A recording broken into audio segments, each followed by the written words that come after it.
Welcome to the Strategy at Scale podcast, brought to you by Scaling Up, Outthinker, and Growth Institute. Our mission is to cut through a sea of contradictory business advice and get to what actually works. We interview entrepreneurs and business builders who have successfully scaled companies across industries to extract proven, high-impact strategies to scale the value of whatever you are building in this world. Let's dive into this week's episode. Jack Gance, a legendary Australian businessman and the visionary founder of Chemist Warehouse. Jack began his career as a pharmacist with a single store in 1972, but his innovative approach and strategic acumen quickly led to the creation of a pharmacy distribution empire. He's known for creating the Le Specs, Latan, Australis, and Colors of Australia brands of sunglasses, sunscreen, fragrances, and cosmetics, respectively. He sold them in 1991. He completed his MBA at the Monash University and NYU Stern School of Business, and then he returned to Australia to revolutionize the pharmacy industry with the My Chemist chain. From there, he went on to found Chemist Warehouse, now a multi-billion-dollar powerhouse with over 600 stores.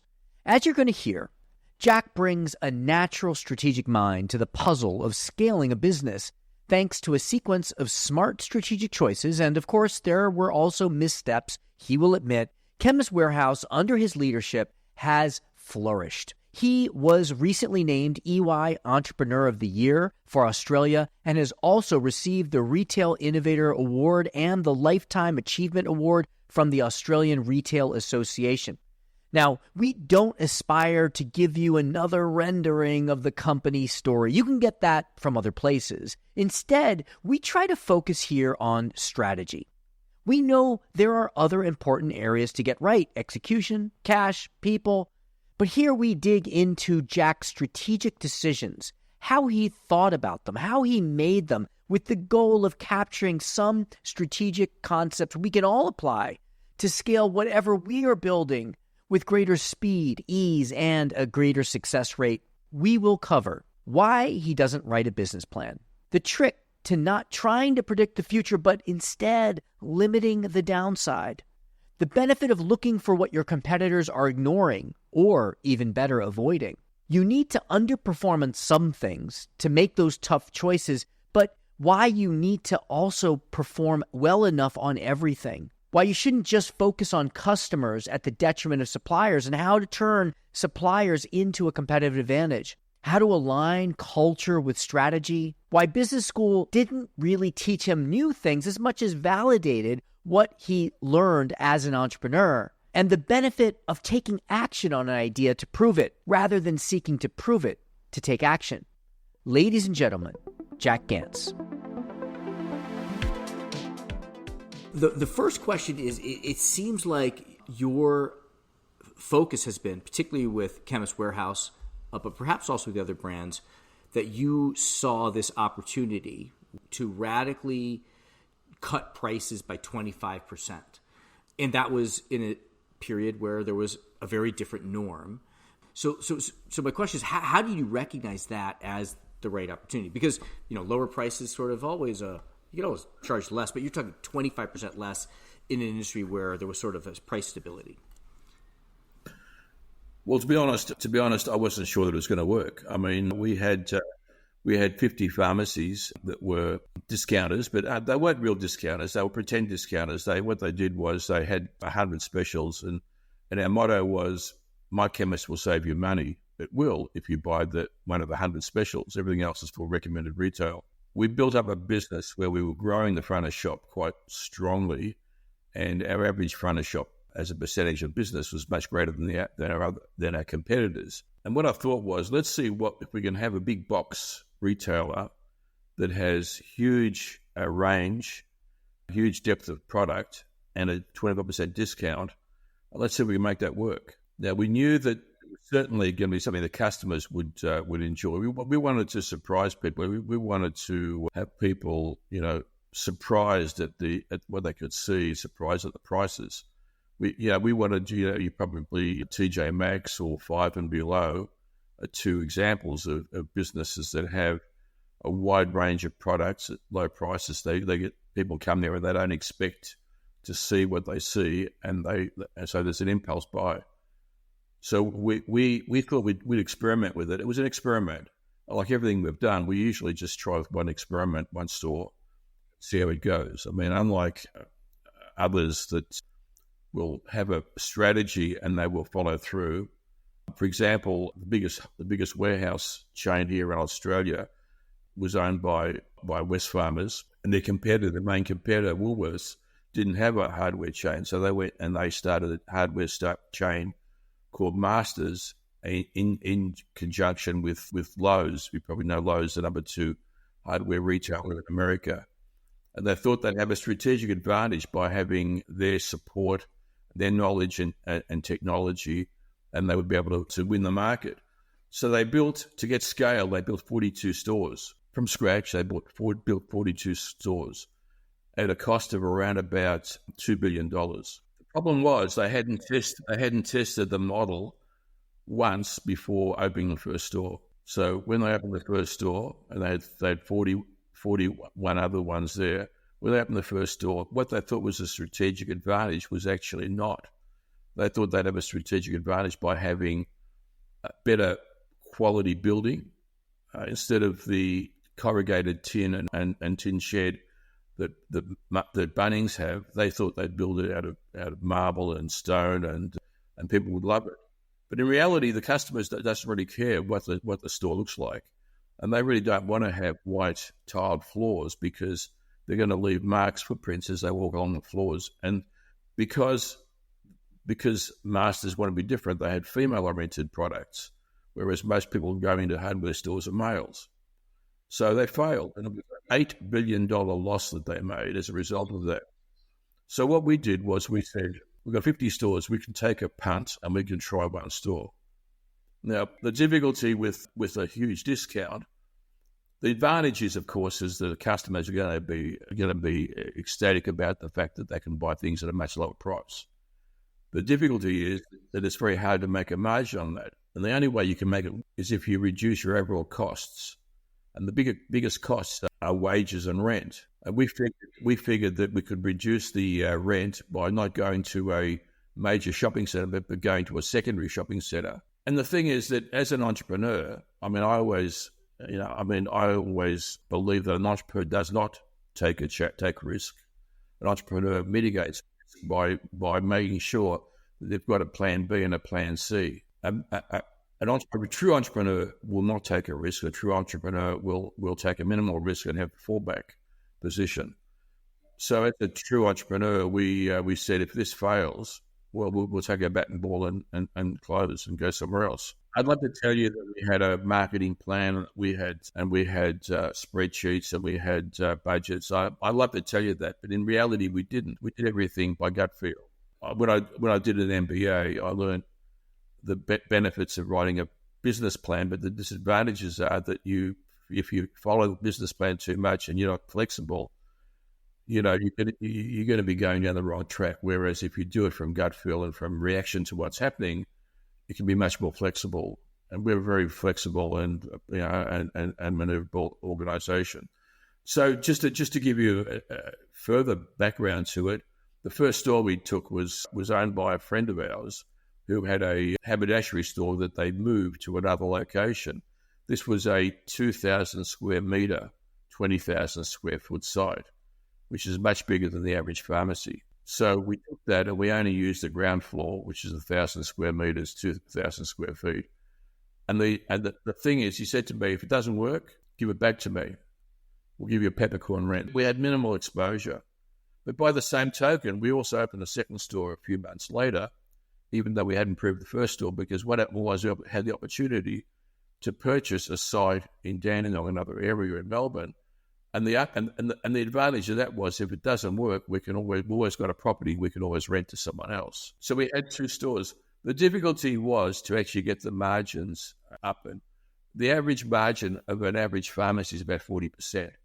But because of our buying volume, we have 50 stores and have good relationship with our suppliers, we were able to work at a higher margin when we reduced the price by 25%. We did it with the support of the manufacturers and the distributors. And we gave them the picture of what business was going to look like. We said to them, know that My Chemist grows the business front of shop. The average pharmacy does 25% front of shop, which is everything other than prescriptions.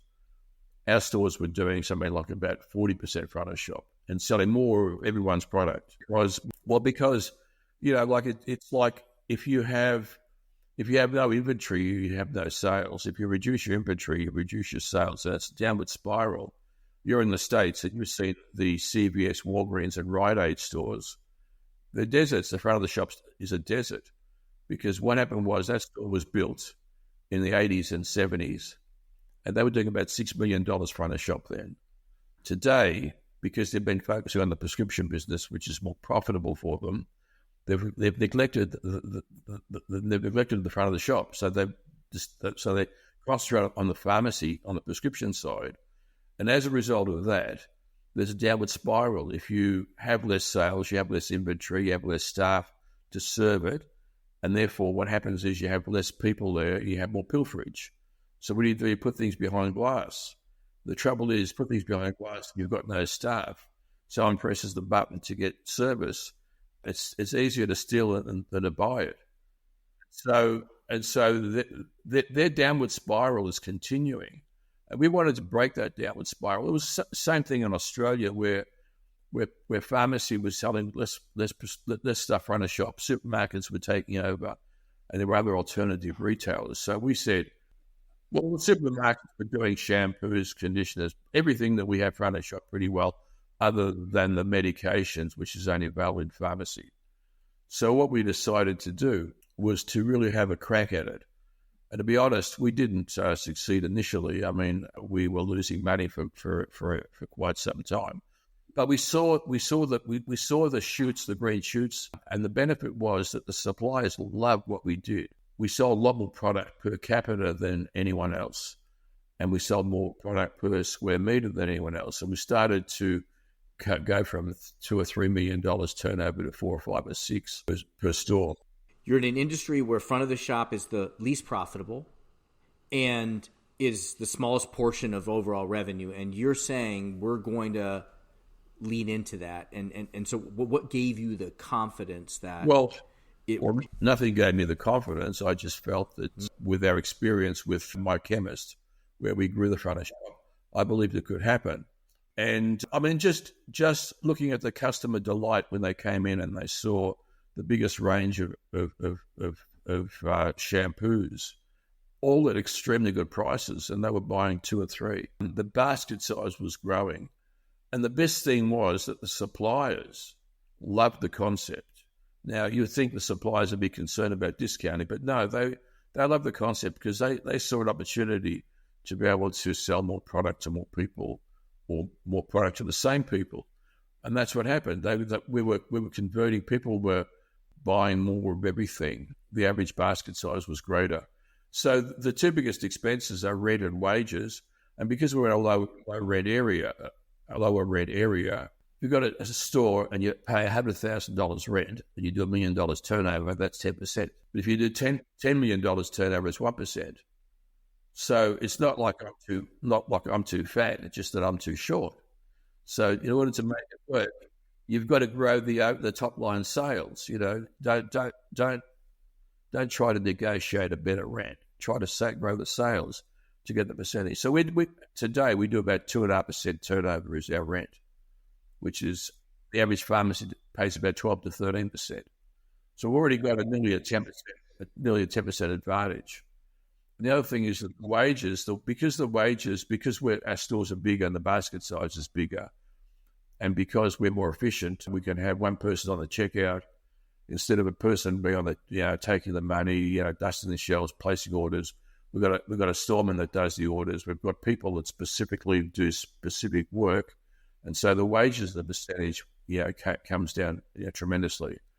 So today the average store averages nearly 10% net profit on a 23% gross margin. On top of that, we get hundreds of millions of dollars of advertising revenue, which boosts our bottom line. So the suppliers give us rebates and they give us advertising revenue. Let's imagine that they're teaching your case at a business school. And I can think of three different points you could make. One is profit pools. Your profit starts pooling at the front of the shop rather than the back of the shop, and no one else recognizes. Another one would be shopping occasions. You're pursuing a different shopping occasion where people are filling up their baskets. You have bigger baskets because it's a different occasion. Another one is sort of looking at maybe porters, supply, demand. Are you recognizing if you take this spot that you can have better purchasing power? Maybe it's none of those three, but if you were to say if this were taught in a business school, what would be the No, I think the relationship with the suppliers is critical, because the suppliers, one, give us access to inventory when it's difficult to get. Number two, they give us rebates. I mean, we have we think it's a unique relationship with our supplier, in that our suppliers are our partners, in a strategic sense.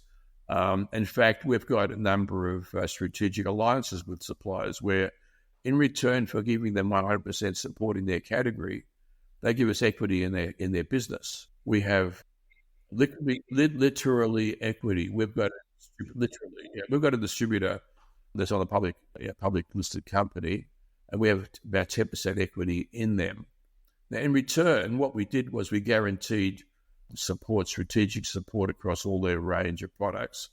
Plus, we gave them our private label products to distribute to their retailers that they sell to, and for that got a 10% equity in their company, and it's been a win-win for everybody. I mean, like my philosophy on doing business is that if you don't have a win-win-win, then it's not really going to work long term. If you have a deal where the supplier feels that they've been screwed, or they're not happy with the deal, but they have to do it because of your power and strength, or if you've got a deal where the supplier wins and you aren't happy with what you've ended up with, it's not a long-term strategy. So I always ensure that we have a relationship with our suppliers where everybody wins. Now, I don't want my supplier to say this is the best deal I've ever done. I'm delighted we're making a mint. I want the supplier to say, yeah, look, I could probably get a better deal, but this deal suits me because it gives everybody a win-win. I think that's really important. And when we sit down and we talk strategy, we don't talk about how much bigger the pie we're going to get. We look at how we make the pie bigger. For us, it's really important that we don't focus on just splitting up the pie. We focus on how we can grow the pie. There's lots of ways you can do it if you do it cooperatively. The two major supermarkets here have a very poor reputation where it's a zero-sum game for them. For them, it's whatever the supplier makes, they lose. Whatever they make, the supplier loses. Instead of saying, hey, let's see if we can grow this category. Let's see if we can work out ways that don't necessarily impact on your profit or my profit, but grow the pie bigger. That's a very important part of our business. I keep saying, if you've done a deal and the other party is doing it reluctantly, it's not going to work long term. Is it you're saying both? It's not going to work long term, but also you're saying that becomes a competitive advantage because now that supplier. Yeah, it's great. It is. When we have a negotiation, it's not a hard negotiation. It's it's a relatively, how much bigger we make this pie. And they know we're pretty hard negotiators. I mean, we'll negotiate a very hard deal, but we always want to make sure that there's enough in it for them to be able to say, this deal makes sense for me. Otherwise, what they're going to do is they're going to look for other retailers to promote through. If it becomes unprofitable for them to work with us, they're going to be looking at around. It's like if you're married and your relationship with your wife isn't great, you're looking around. If you've got a relationship and things are good, then it doesn't matter how pretty the blonde that walks past is. You're not gonna look around. And people say to me, did you realize? I didn't know about strategic competitive advantage until I did my MBA. When I started pharmacy, I started another business distributing sunglasses, fragrances, cosmetics, which became the biggest distributor, the Specs Latan. And so we sold that in 91. I did an MBA. Until then, I never heard the word strategic advantage or strategy. The first thing that I learned when I went to the MBA class was write down this word strategy. You probably never used it before, but you're going to be using it a lot now. So I learned all these things that I intuitively had done. But I think the reason why we are successful is because we have a very laser sharp focus on the customer, not the supply. The supply is important, but the laser sharp focus is on what does the customer really want. Because, don't give the customer what you want. I say to my buyers, if I hear you say, I like this, I'll fire you. I don't care what you like. I want you to say the customer will like this. Look, if I stocked the stores with everything I liked, we wouldn't sell anything, because my likes are quite different than our average customer's likes. I got you. So you're kind of like bringing the customer, you're bringing the business, bringing the market access to the suppliers. How do you know what the customers want? What do you do? I don't know, people, operational, culturally, or whatever, to make sure that you guys are doing what's right for the customer? Well, we ask around. I mean, we have gut feeling. I mean, the thing is, all our buyers have come from the stores. I mean, our buyers have been around for about 10, 15 years. Unlike a lot of large corporations that rotate their buyers around because they're scared of being bribed and being too close to the manufacturer, we want our buyers to be experts in the field. When I had the sunglass distribution business, I would personally go to a store, a large department store, and sell the product. And I would walk in and I'd say, I'd do a pitch, and they'd say, you come back next month and I'll put it in. Come back the next month and there's a new buyer there. And I'd say, the last buyer said he's going to put it in. Oh, yes, but I need to make the decision. Okay, what did you do before this? I bought baby prams. I said, okay, that gives you a lot of credibility. And I never said that, but that's what I thought. There's a lot of credibility in sunglasses. And that's the stupidity of it. They move around and they have no expertise, and they miss a lot of points. And they can't work strategically with the supply because they don't know the market. Yeah, I mean, I think if you run the business through spreadsheets and reports, it's a pretty poor way of running a business. Respects to the supplier relationship kind of approach. I just read that there an interesting situation where you were working with an advertising agency and you were able to negotiate an interesting relation with them. When we started selling sunglasses, I used a strategic advantage that I didn't realize I had, because I didn't have that strategic advantages until I did my MBA. But then I look back and I thought, what strategic advantage did I have? So we started looking at, I wanted to do something entrepreneurial. I wanted to, travel the world and do importing, etc. So I looked around at what products we could do, and I decided to look at sunglasses because we sold a fair few sunglasses. So I went to the Taiwanese consulate. This is 1972. I went to the Taiwanese consulate. There was no Google. There was no mobile phones. There was no cameras. There was no photocopiers. I went to the Taiwanese consulate, and I looked up in phone books. I looked up names of sunglass manufacturers in Taiwan. Took them back to the pharmacy, and with two fingers, I typed a letter: "Dear sir, you've been recommended by the Taiwanese consulate." What kind of? We are the largest sunglass importer in Australia. Now, that wasn't a lie. It was a timing difference. So anyway, what happened was, we want to import your product, send us that. Well, we were after a while. We became the largest sunglass importer. Because we became the largest sunglass importer. Anyway, so then we got these samples, and we thought, this is terrific. The products are good. The prices are great. I'll sell them to other pharmacies. So what I was going to do was write a letter to every pharmacy in Australia and say, dear fellow pharmacist, I'm a pharmacist like you, and I'm importing these sunglasses. If you want to buy them from me, you'll save a lot of money, and don't buy from the multinationals. Support a fellow pharmacist. Now, the strategic advantage that I had was because I could cut through to talk to pharmacy. I mean, the pharmacist gets 100 reps, a day, whatever it is, and he doesn't want to see any of the reps. But if someone says, I'm a pharmacist, they get immediately to the front of the queue.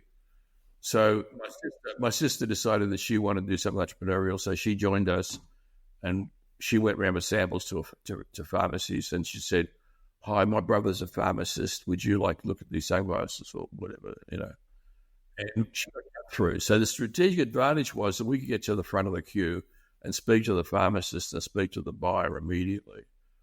Then what happened was we got agents in other states that we hired as agents, and they were selling the product again, on the basis they got to the front of the queue because these are imported by fellow pharmacists from Melbourne. But we got to a stage where all our product was selling well. We could prove that we could sell better than any other brand. They said, we need advertised product because we need advertising to bring customers into the store. I said, well, you've got a choice. We can advertise these products and sell them to you for $8, or we can sell them to you for $4 without advertising.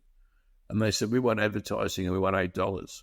We want $4, we want advertising. I said, I want to be 6'6" and handsome, but some things ain't going to happen. Anyway, I read a book by John Singleton, who is a guru in advertising in Australia, and he talked about contra advertising, where you pay for advertising based on either a percentage or units per dollars per unit that you sell, based on the advertising campaign you create. So I read that book, and we were in France, and my wife, who's got eagle eyes at the back of a stand, saw a pair of sunglasses with a feather hanging off it as a swing tape was a feather.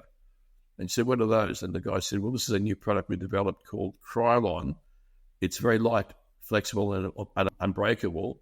We don't know what to do with it. It's just a good product. And so I took a sample back and I read the book.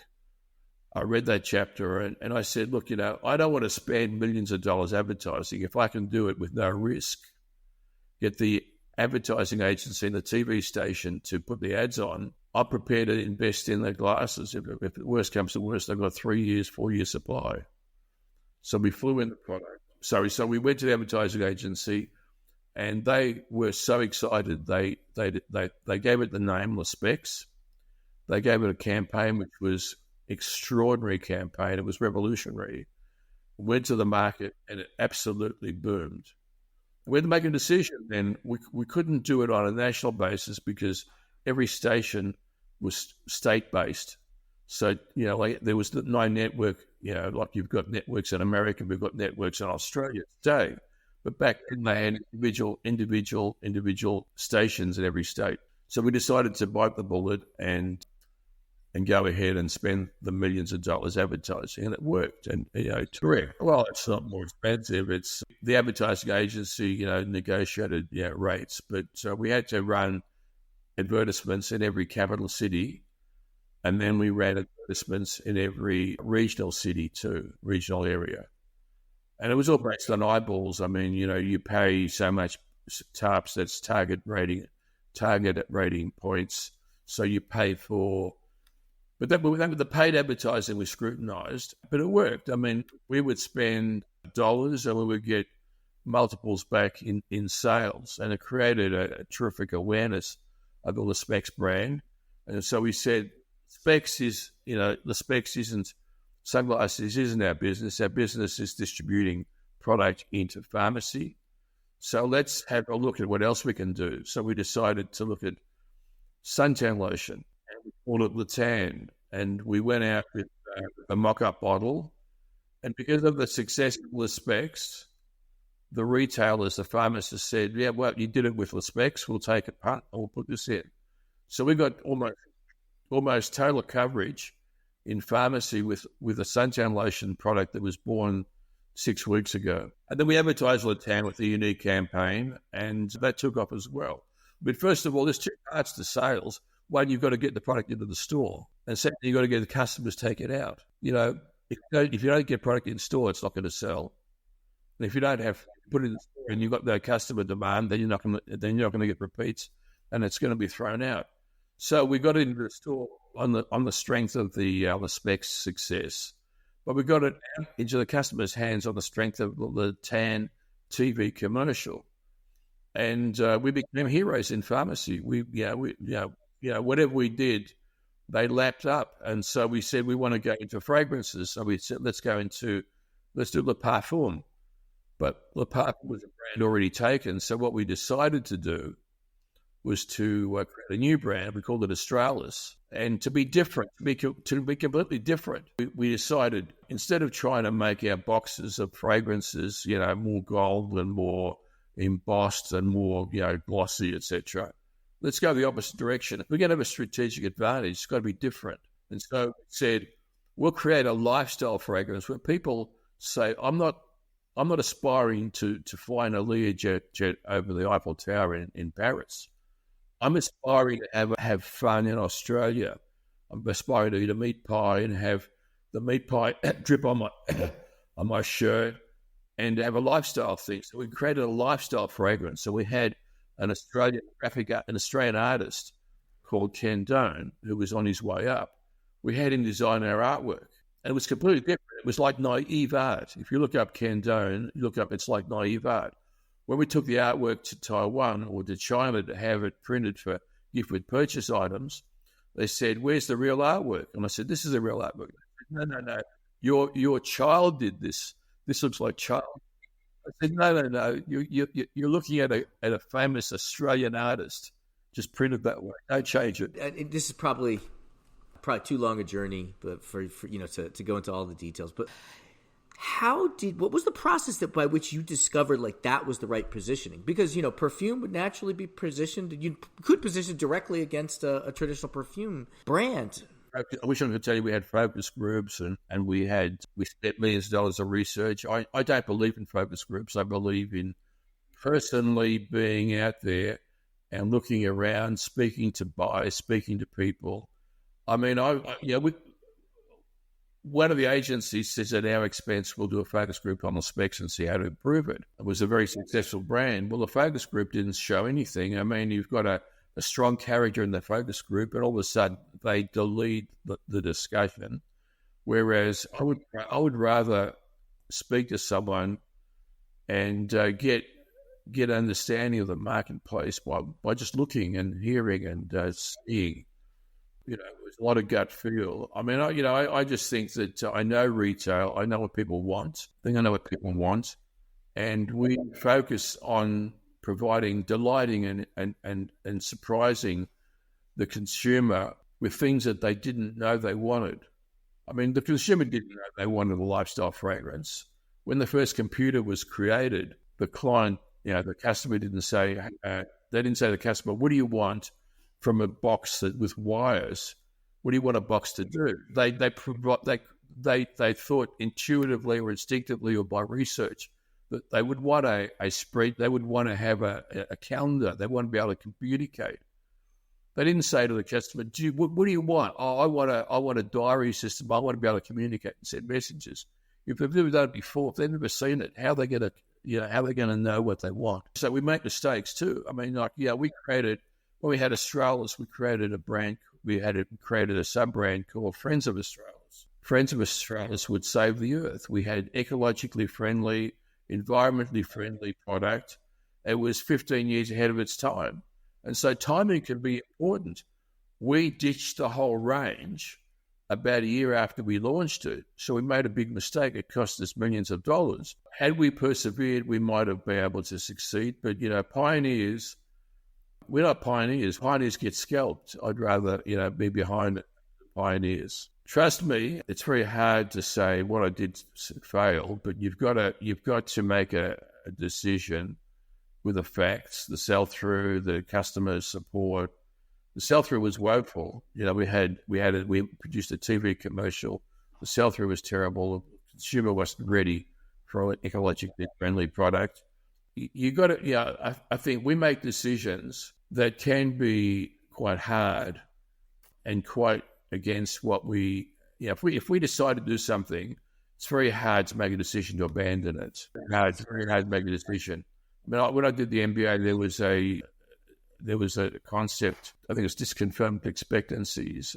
If they did this experiment where two groups of people were given a marketing task and one of them was told what to do, the other one made a decision.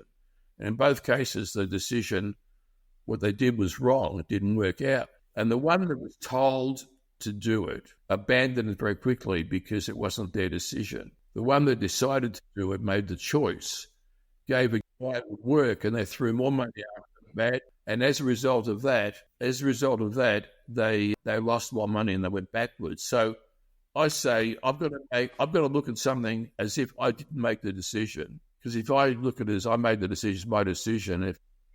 If I abandon it, I've abandoned something that I've made a bad decision on. And I say to my people, I did some of my people, I want you to make mistakes, because if you don't make mistakes, then you're not going outside the envelope. But if you make the same mistake twice, I'm going to fire you, because the mistake should be a lesson to you. You should learn a lot from the mistake. But if you don't make any mistakes, then you're going to do everything, secure and safe.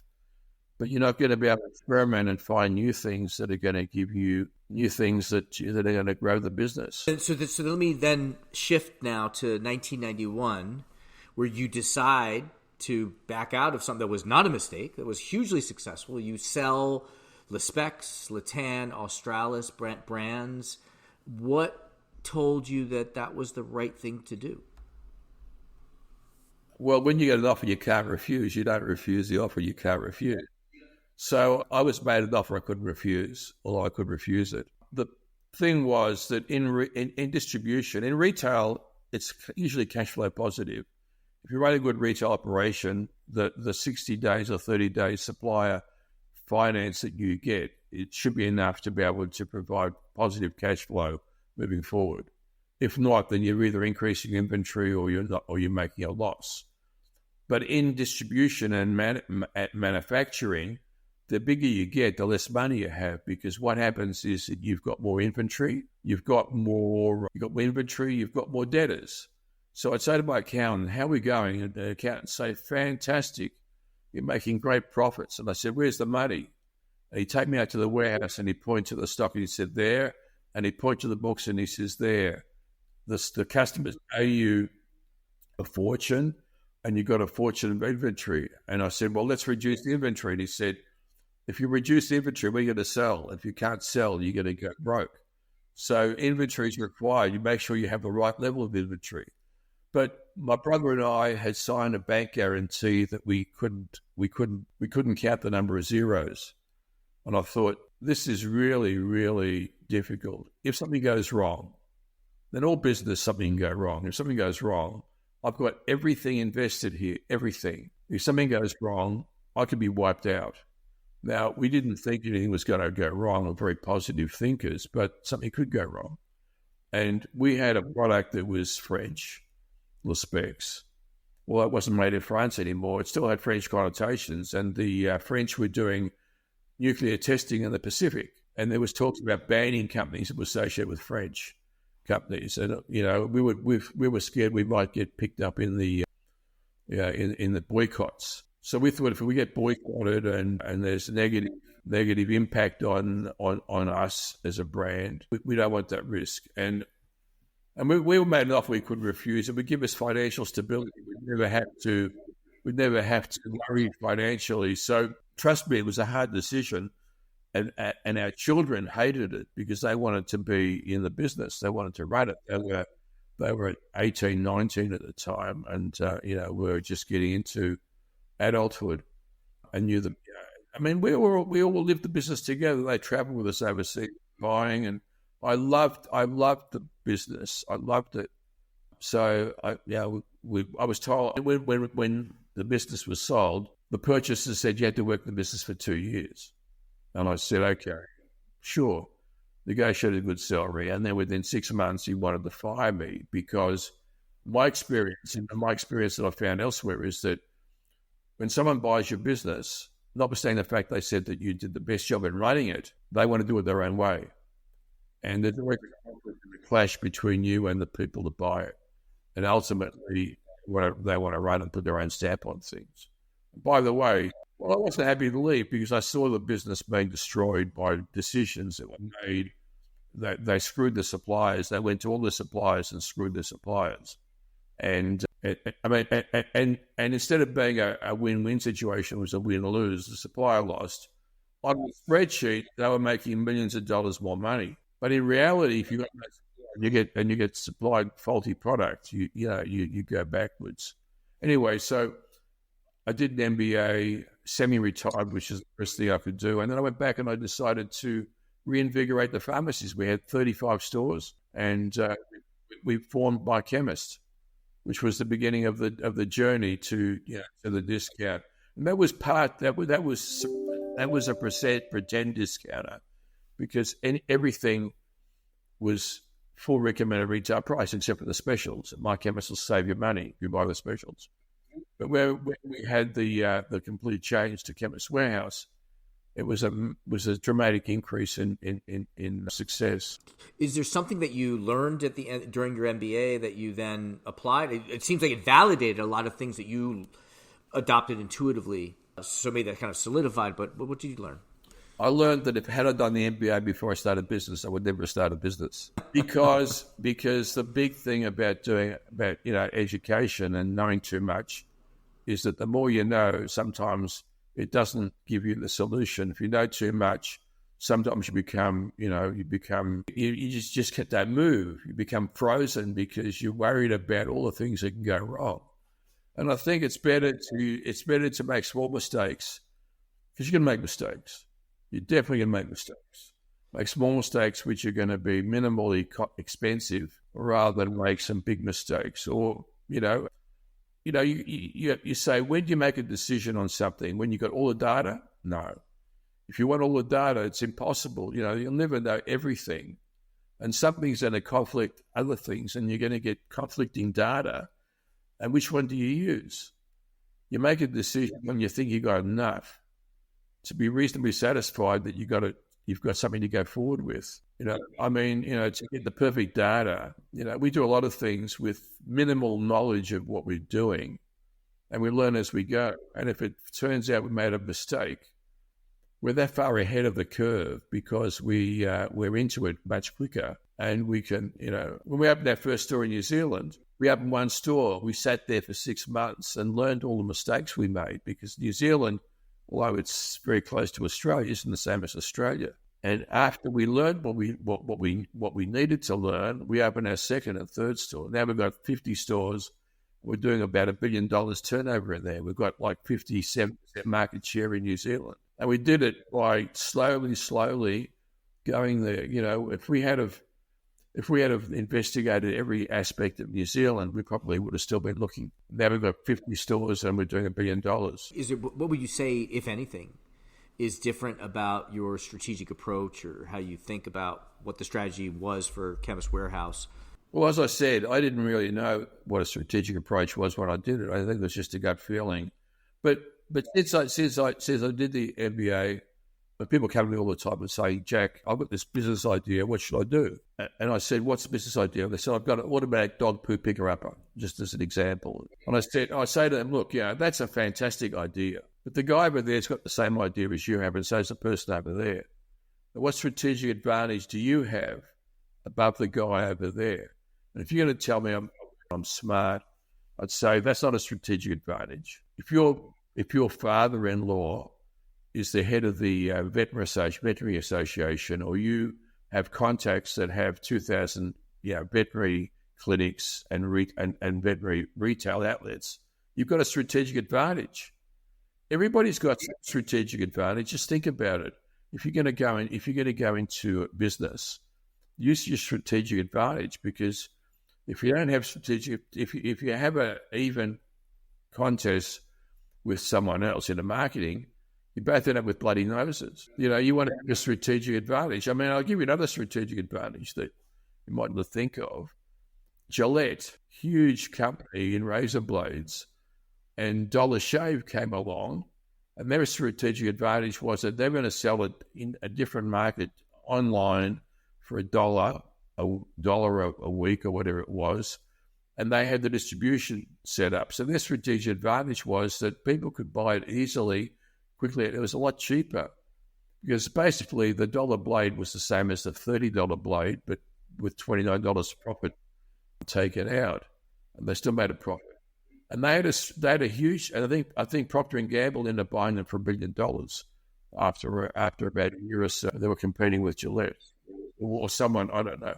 So thinking what the strategic advantage is, it can be quite small, or it can be quite difficult to see. But think about what you can bring to the table that's different than someone else, and see whether that is enough to be able to give you a strategic. Then you have to have a good business case.